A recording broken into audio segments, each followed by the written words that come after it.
Canva အသုံးပြုသူတွေအတွက်ရမ်းမိုက်တဲ့အကြောင်းအရာတစ်ခုပြောပြမယ်။အဲ့ဒါဘာလဲဆိုတော့ ChatGPT AI နဲ့ Canva နဲ့ချိတ်ပြီးသွားလို့ချင်း ChatGPT ကိုလိုချင်တဲ့ဒီဇိုင်းတစ်ခုဖန်တီးခိုင်းမယ်။ပြီးသွားရင် Canva မှာအသုံးပြုလို့ရတဲ့ version တစ်ခုပြောင်းခိုင်းမယ်။အဲ့ဒီ version ရပြီဆိုရင် ChatGPT ကထုတ်ပေးတဲ့ဒီဇိုင်းကို Canva ထဲမှာ logo တွေပြင်မလားဓာတ်ပုံတွေပြင်မလားစာသားတွေပြင်မလားအကုန်ပြင်လို့ရပြီဗျာ။ဘယ်လောက်ထိမိုက်လဲဆိုတာကျွန်တော်နဲ့တူဗီဒီယိုဆုံးထိလိုက်ကြည့်ပေးပါကျွန်တော်တော့ plus ကကိုအိမ်ပဲဖြစ်ပါတယ်ကျွန်တော်တို့အရင်ဆုံး ChatGPT တွေဝင်ရပါမယ်ပြီးတော့ကျွန်တော်တို့ဒီဘယ်ဘက်မှာရှိတဲ့ apps ဆိုတာနှိပ်ပါမယ်စက်ကလေးပြီးတော့ကျွန်တော်တို့ဒီမှာ Canva ဆိုတာပါတယ်ပေါ့နော်ဒီအောင်လားနေမှာ Canva တစ်စက်ကလေး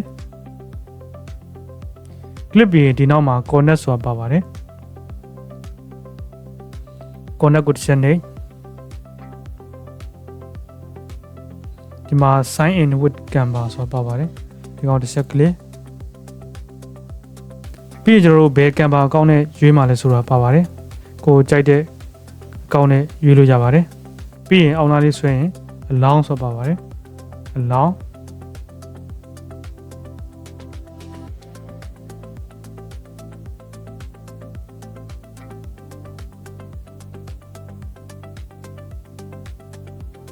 ဒီမှာဆိုရင်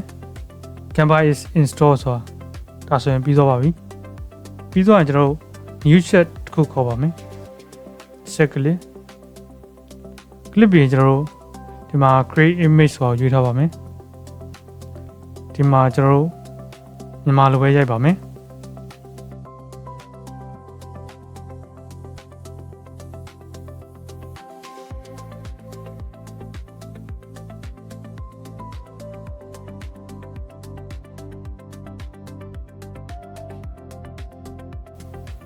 ဒီမှာဆိုရင်ကျွန်တော်မြန်မာလိုပဲရိုက်လိုက်ပါတယ်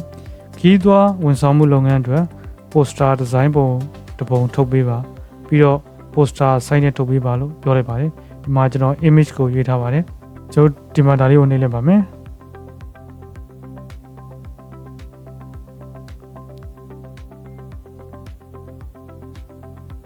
ကျွန်တော်ဒီမှာနည်းနည်းလေးစောင့်ရပါမယ်ဒီမှာပုံကတော့ရမ်းမိုက်တယ်နော်ဒီမှာစာရလည်းတော်တော်ပြည့်စုံပါတယ်ပြီးတော့ကျွန်တော်တို့ဒီပုံပြင်ဖို့အတွက်အောက်မှာစာလေးရေးထည့်ပြရပါမယ်add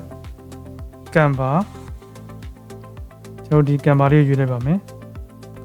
add Canva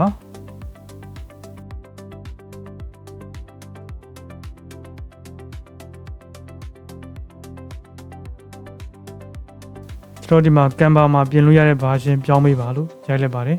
ပြီးရင် send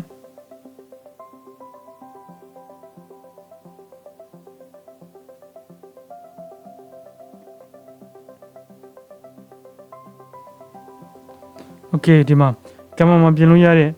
Adobe version ဖြစ်ပြောင်းပေးပြီးပါပြီတဲ့ဒီမှာဆိုရင်လည်းသူကရေးပေးထားရယ်နော်ဒီကနေဖွင့်ပြီးတော့စာသားပုံအယောင် logo တွေကို Canva ထဲမှာတိုက်ရိုက်ပြင်နိုင်ပါတယ်တဲ့ဒီမှာကျွန်တော်ဒီ link လေးရှိရပေါ့နော်ဒီ link လေးကိုတစ်ချက် click လိုက်ပါဒီမှာ open link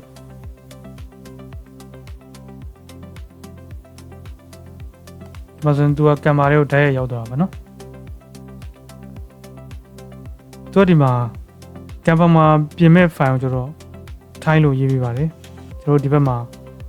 ထိုင်းစကားလုံးတွေနဲ့ဖြစ်နေပါတယ်ကျွန်တော်ဒါတွေကိုပြင်လို့ရပါတယ်ဒီမှာကိုကြိုက်သလိုပြင်လို့ရပါတယ်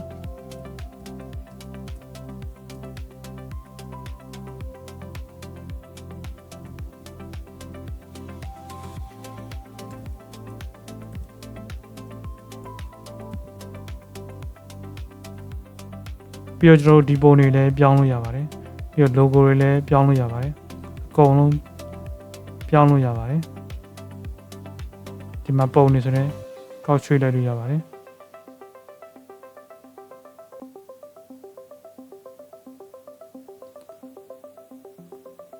ကိုပြောင်းနေတာအကုန်ပြောင်းလို့ရပါတယ်ပြီးတော့ကျွန်တော် layer တွေဒီမှာဆိုရင် layer တွေသူ့နေရာနဲ့သူအကုန်ရှိပါတယ်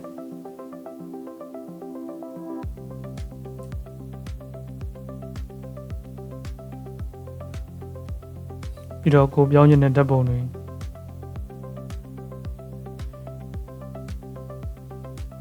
ပြီးတော့ logo တွေအကုန်လုံးပြောင်းလို့ရပါတယ်ဟုတ်ကဲ့ပါအခုဆိုရင်ကျွန်တော်တို့ ChatGPT AI နဲ့ Canva ကိုပေါင်းပြီးတော့ design တွေကိုမြန်မြန်ဆန်ဆန်ဖန်တီးလို့ရပါပြီကျွန်တော်ရဲ့ video ကိုအဆုံးထိကြည့်ပေးတဲ့အတွက်ကျေးဇူးအများကြီးတင်ပါတယ် like and subscribe လုပ်ခဲ့ဖို့လည်းတောင်းဆိုချင်ပါတယ် bye for now